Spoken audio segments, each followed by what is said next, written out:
अस्सलाम वालेकुम, welcome to my YouTube channel. आज का मेरा टॉपिक है discovery of electron. W Crookes, W stand for William Crookes ने 1876 में एक एक्सपेरिमेंट किया। उसने डिस्चार्ज ट्यूब ली जिसमें दो इलेक्ट्रोड्स फिट थे, एक पॉजिटिव इलेक्ट्रोड और एक नेगेटिव। इसको उसने बैटरी से जोड़ दिया, ठीक है।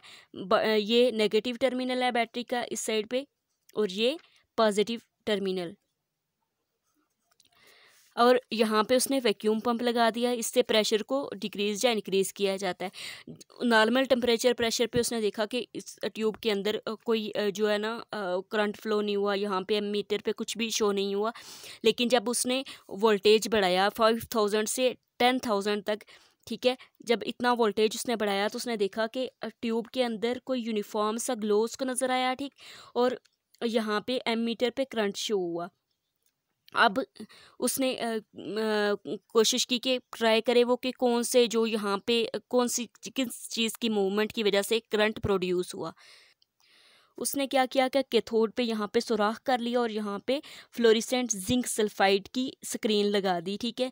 तो फिर उसके बाद उसने वापस दोबारा से चेक किया, ठीक। तो यहाँ पे कोई फ्लोरेसेंट प्रोड्यूस नहीं हुआ, कोई कलर प्रोड्यूस नहीं हुआ। फिर उसने क्या किया, ये बंद कर दिया और यहाँ पे सुराख कर लिया और यहाँ पे जिंक सल्फाइड की स्क्रीन लगा दी।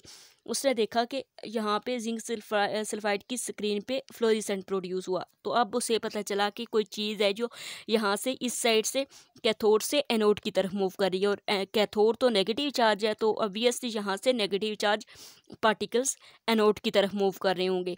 अब इस चीज़ को चेक करने के लिए उसने क्या किया, अच्छा यहाँ पे जो ये कैथोड और एनोड है ना, ये भी मतलब ये जो एक्सपेरिमेंट है ये इनकी प्रॉपर्टीज़ पे डिपेंड नहीं करता। जो गैस इसके अंदर यूज़ किया, चाहे वो हाइड्रोजन हो, हीलियम हो, कोई भी गैस ले सकते हैं, इस पर भी ये डिपेंड नहीं करता।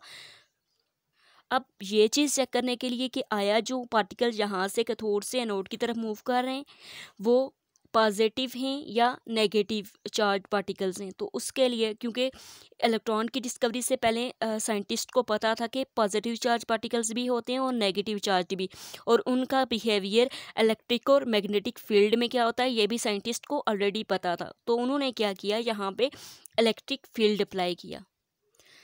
इलेक्ट्रिक फील्ड में क्या कि जो पॉजिटिव प्लेट थी और इस साइड पे नेगेटिव प्लेट इलेक्ट्रिक फील्ड की, तो ये जो रेज प्रोड्यूस हो रही थी, जो पार्टिकल्स मूव कर रहे थे वो किधर डिफ्लेक्ट हुए, पॉजिटिव प्लेट की तरफ। यहाँ से उनको एक और प्रूफ मिल गया कि वाकई जो यहाँ से कैथोड से जो पार्टिकल्स मूव कर रहे हैं नोड की तरफ वो कौन से हैं, वो नेगेटिव चार्ज पार्टिकल्स हैं।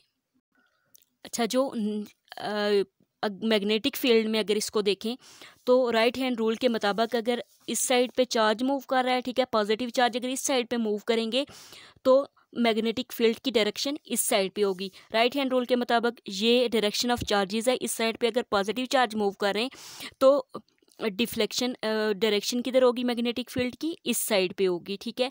तो लेकिन जब हमने देखा उसने एक्सपेरिमेंट के दौरान कि कौन से चार्जेस इस साइड पे मूव कर रहे हैं और इनकी डिफ्लेक्शन किस साइड पे है, तो उसने देखा कि जो पार्टिकल्स हैं, ठीक है, वो इस साइड पे मूव कर रहे हैं, ठीक। तो इनकी चार्ज पार्टिकल की डायरेक्शन इस साइड पे है और यहाँ पे मैग्नेटिक फील्ड की डायरेक्शन इस साइड पे है। तो यहाँ से भी उनको कंफर्म हो गया कि ये जो पार्टिकल्स हैं ये नेगेटिव चार्ज पार्टिकल्स ही हैं।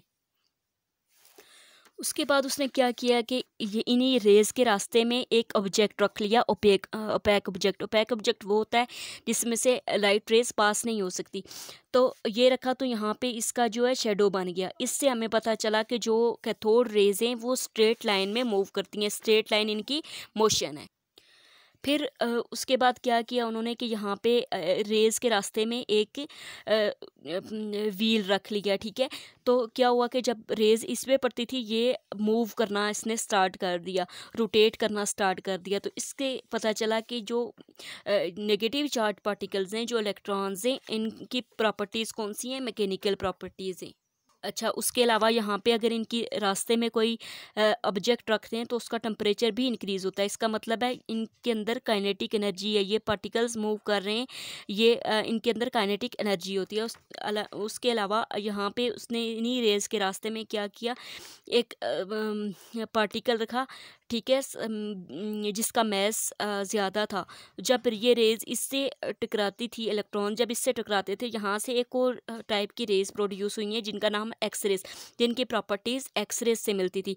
तो उसने कहा कि विलियम क्रूक्स ने कहा कि ये जो हैं इलेक्ट्रॉन्स हैं, ये क्या करते हैं, ये एक्स रेज़ की भी प्रोड्यूस करते हैं। उसके बाद जो गैसेज़ हैं, ठीक है, यहाँ पे अगर कोई गैस लें तो उसको भी आयनाइज़ करते हैं। इनकी E/m वैल्यू भी है जो इलेक्ट्रॉन से नेगेटिव चार्ज पार्टिकल से मिलती थी।